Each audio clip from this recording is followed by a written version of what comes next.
Hello guys, magbiyahe na punta guys. Pero karon, dili lang sa tibok Pilipinas or di lang sa Pilipinas, kundi outside of the Philippines. And we are going to Hong Kong. So now we are in the Davao International Airport and waiting for our boarding. And timing, nakita na mo si Ma'am Lu. I think vlogger na siya. Sikat po. So we are 3 hours ahead of time. Kinahanglan pag international flight manggod, kinahanglan jud ka mag andam og maggahin og taas nga oras kay i-check pa man ay imong mga bagahe, i-check in and moadto pa ka og immigration. Nya kay gutom naman, so after sa immigration nakalusot na and diretso na mi sa boarding gate pero nagpalit pig pagkaon and karon waiting na lang may for boarding to Hong Kong. Yahay! Tanong sa pa.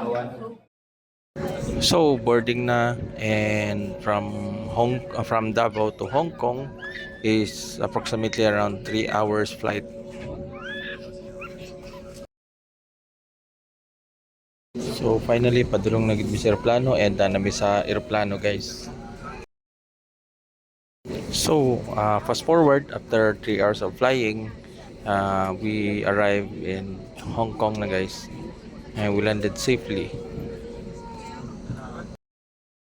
Hello guys, so we're here na sa Hong Kong. Ayan. So Hong Kong is a liberated country and it's a separate before sa China, pero karon kay ni-demand pa ng China nga ibalik ang Hong Kong sa China. So part na po ng Hong Kong sa People's Republic of China.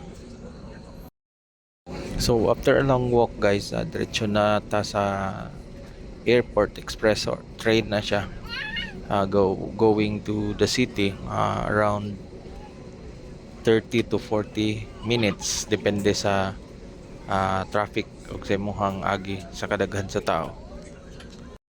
So kani pa lang ay makita nato nga ulahi na gid ang atong lugar diri sa Pilipinas. Kompleto ang ilahang facilities, ilahang transportation, gwapo and convenient sa lahat. So kung gusto pa mo follow ug mo tan-aw sa mga videos, just follow like the Ramoses for more videos diri sa Hong Kong Day 1.